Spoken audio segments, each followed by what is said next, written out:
Pour moi, je regarde les lésions locales qui se forment dans les maladies graves comme la conséquence de la lésion des liquides, et les opinions des esprits les plus avancés de notre époque, tels que Andral, Magendie, etc., viennent à l'appui de cette nouvelle manière de voir. En cherchant la source des affections chroniques, ils ont montré qu'elles résidaient principalement dans le système sanguin. Monsieur Fourcault, par des expériences qui ne laissent aucun doute, a soutenu la même opinion. Tous les animaux dont ils avaient rendu la peau imperméable à la transpiration sont morts comme asphyxiés dans un délai d'autant moindre qu'ils n'avaient plus complètement fermé les orifices de cet émonctoire.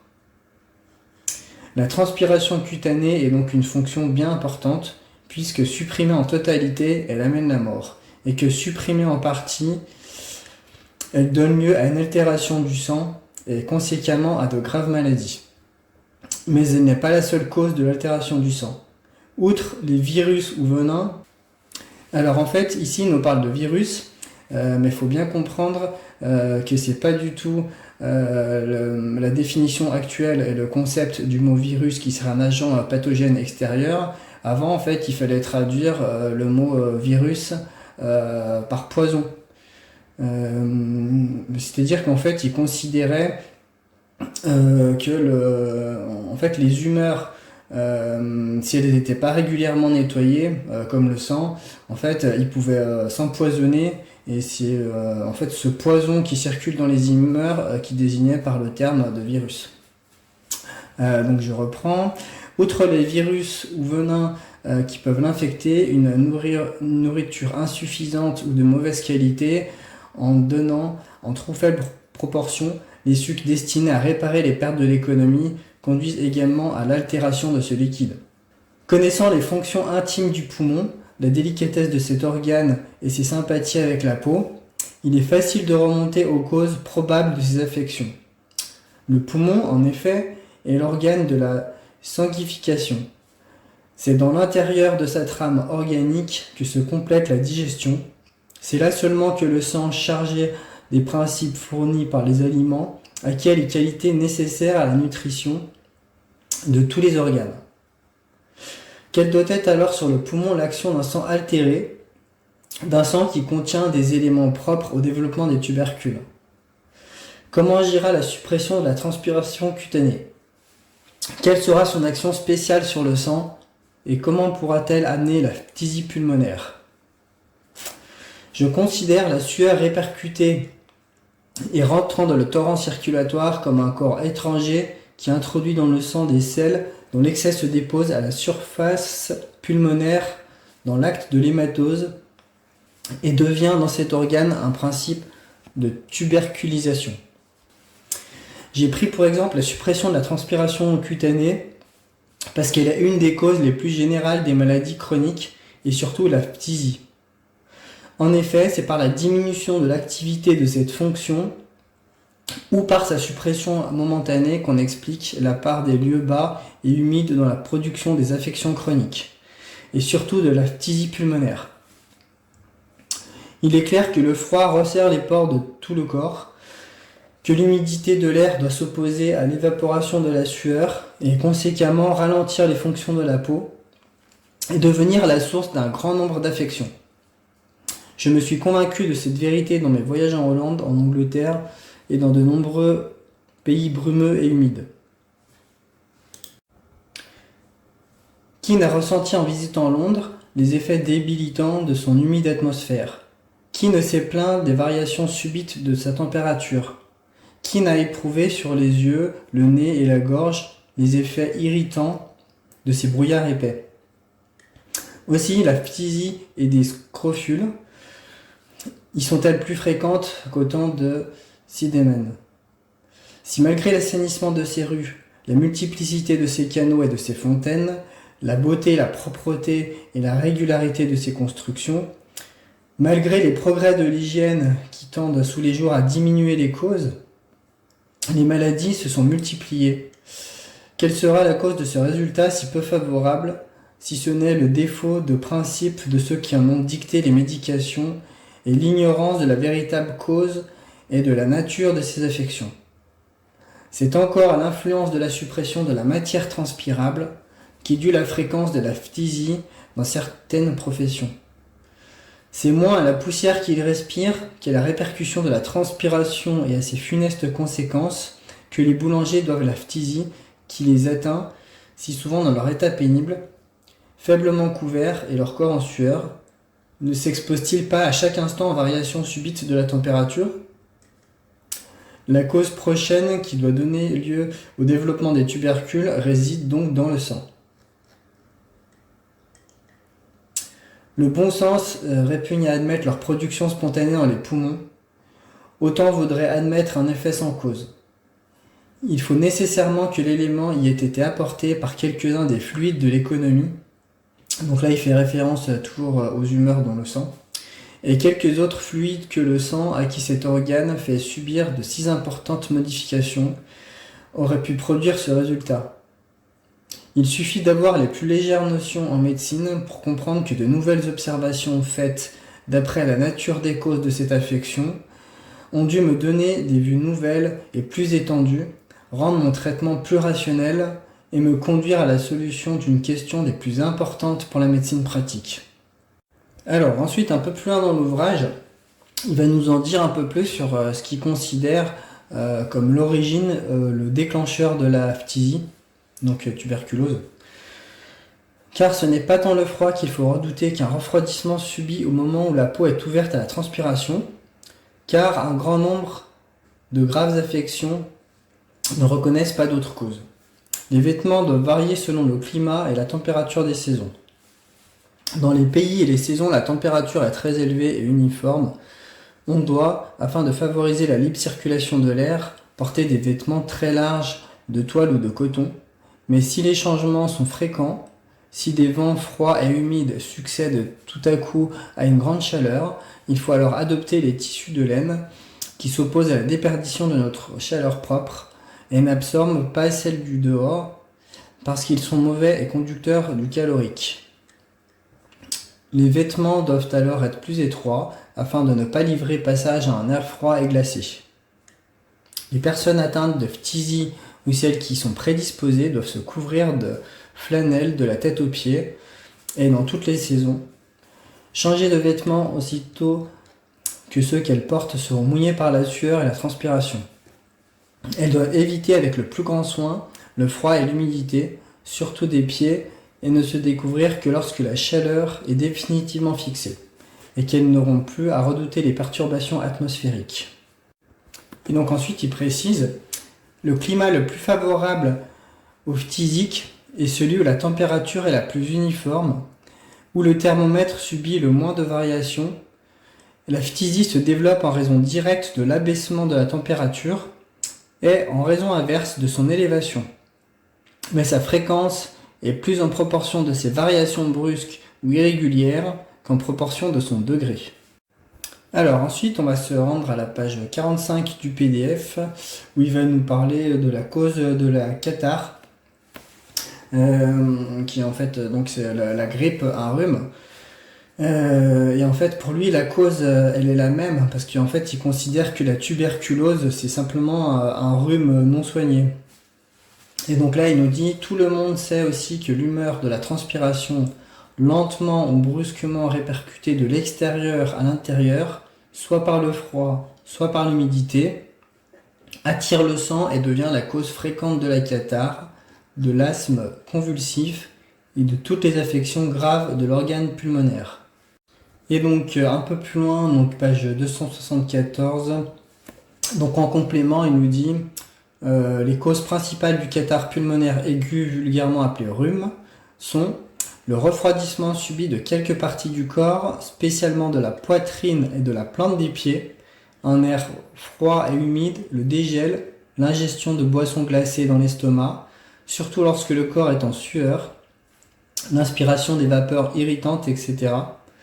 Alors ensuite, toujours dans le même ouvrage, donc il y a une partie concernant les traitements et les remèdes, donc à la fois de la grippe et de la tuberculose. Et donc là il nous dit les secours de la matière médicale devront être secondés par l'hygiène. Une des conditions les plus importantes, c'est l'action de la chaleur. Elle a beaucoup aidé à triompher des cathars considérés comme incurables. Broussais en avait déjà constaté l'importance lorsqu'il dit dans son traité des phlegmasies que les cathars invétérés conduisent inévitablement à la phtisie pulmonaire de l'habitant du Nord s'il ne va pas respirer sous un ciel pur un air chaud et bienfaisant. Ensuite, on va descendre un peu plus bas. Et là, il nous dit « Les substances qui entretiennent une légère transpiration à la peau ou une douce excitation seront beaucoup plus utiles que les sudorifiques trop forts qui épuiseront le malade en excitant une transpiration trop abondante. Ainsi, je favorise les diverses sécrétions par des boissons légèrement laxatives et sudorifiques, telles que des infusions de sureau mielé, dans lesquelles je fais entrer une faible quantité de nitrate de potasse. » Alors ensuite, il nous dit, si le sujet est jeune et robuste, et que le cathare pulmonaire soit accompagné d'accès d'asthme, j'emploie les fumigations avec les plantes balsamiques, la poudre expectorante et des frictions avec le liniment alcalin. Si au contraire, le malade est faible et d'un âge avancé, et que la maladie existe depuis longtemps, je lui fais respirer les vapeurs que donne la poudre fumigatoire projetée sur des charbons ardents, ou celle des teintures éthérées de baume du Tolu ou du Pérou. Alors ensuite, j'ai étendu mes recherches en allant voir dans un de ses autres ouvrages qui s'appelle « Traité des maladies de poitrine et du cœur, phtisie pulmonaire, cathare, asthme, crofule et des affections ». Et dans cet ouvrage, en fait, on trouve beaucoup plus de détails sur l'hypothèse qu'il a émise précédemment concernant le fonctionnement de l'interruption de la transpiration et le mécanisme déclencheur de la grippe et de la tuberculose. Donc on va aller voir ça à la page 162. Et donc là, il nous dit enfin, pour étudier scientifiquement l'étiologie des cathars, il faut, selon moi, préalablement connaître les fonctions physiologiques du système cutané, tant externe qu'interne, c'est-à-dire de la peau et de la muqueuse. Celle-ci, en tant que la continuation de la première, doit sa différence d'aspect, de texture, etc., à l'absence des agents physiques qui, tels que l'air, la lumière, etc., font sans cesse sentir leur action sur le système cutané externe. La peau est ainsi, que l'ont démontré les physiologistes, le siège non seulement de la transpiration sensible ou insensible, mais encore d'une véritable respiration. La peau absorbe de l'oxygène et exhale de l'acide carbonique, absolument comme les poumons. Aussi, les plaies, les brûlures, etc., qui entament et détruisent le tissu cutané dans une grande étendue, sont-elles extrêmement graves et souvent mortelles. C'est que le corps se trouve par là privé d'une surface qui remplit une des fonctions les plus importantes de la vie. On comprend donc que si la fonction de la peau se trouve entravée par de certaines conditions atmosphériques, froid, humidité, etc., la muqueuse ou, comme l'a appelé la peau rentrée, doit s'en ressentir presque immédiatement. Si le produit de l'exhalation normale de la peau est en moins, le produit de l'exhalation morbide de la peau sera en plus. Cela est si vrai que pendant la saison chaude et sèche, c'est-à-dire à l'époque où la fonction exhalatoire de la peau est au maximum d'activité, en rendant des sueurs abondantes, la fonction sécrétoire des muqueuses est à son minimum d'activité et réciproquement. C'est à ce moment aussi que les maladies de la peau sont aussi fréquentes que les maladies des muqueuses. Catarrhes, bronchites, etc. sont rares, ce qui vient à l'appui du principe que les maladies d'un organe sont en raison de l'exercice auquel cet organe est soumis. En résumé, je ne saurais assez vivement insister sur ce grand principe sur lequel repose, selon moi, toute la médecine. Toutes les fonctions sont solidaires. Plusieurs d'entre elles sont complémentaires l'une de l'autre. Tel est le cas de la fonction de la peau et celle des muqueuses. Alors maintenant, je vais faire une synthèse de sa pensée sur le déclenchement et le fonctionnement donc de la grippe et de la tuberculose. Donc en fait, il voit le corps comme un système qui à la fois reçoit des nutriments et doit évacuer des déchets. Et dans des conditions normales, la peau serait un des principaux émonctoires qui en fait évacuerait les déchets du sang pour le rendre le moins toxique possible. Et la grippe, elle se déclencherait par un arrêt subi ou prolongé de la transpiration, notamment lors d'un coup de froid, faisant que le corps, au lieu d'excréter les déchets au travers de la peau, va le faire au travers des voies respiratoires, des muqueuses, et va générer du mucus, en plus de déclencher la fièvre, qui elle vise très certainement aussi à relancer la transpiration. Ensuite, j'ai décidé de poursuivre mes recherches en creusant la piste du lien, du moins du rapport entre la réduction de la transpiration et le déclenchement de la grippe, pour voir si par hasard d'autres dans le passé avaient pensé la même chose. Et donc j'ai fait une recherche et là je suis tombé sur un article de l'encyclopédie première édition de 1751 de Diderot et d'Alembert, tome 2, page 771-772. Là on me dit les causes éloignées du catarrhe sont tout ce qui peut occasionner la surabondance de l'humeur des glandes dont j'ai parlé ci-dessus, comme la suppression, la diminution de la transpiration, en sortant d'un endroit chaud et passant subitement dans un lieu froid, en s'exposant à un vent violent, soit à pied, soit à cheval, ou en chantant ou en criant dans un lieu exposé au grand air. Le traitement de cette maladie consiste dans le rétablissement de la transpiration par les boissons abondantes d'infusion ou de décoction des plantes légèrement sudorifiques.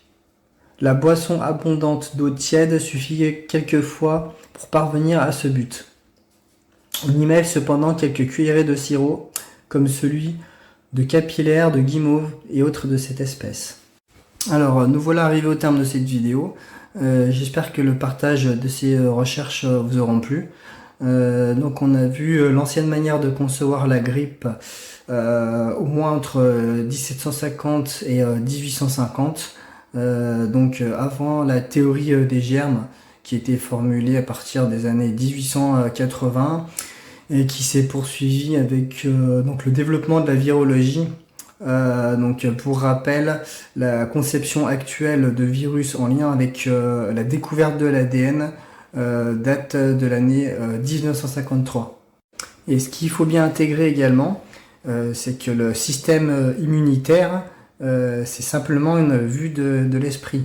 C'est simplement un modèle théorique qui a été développé en lien avec la virologie et le postulat de l'agent infectieux extérieur comme déclencheur des maladies. Je vous remercie beaucoup à tous de votre écoute et je vous souhaite une très belle journée.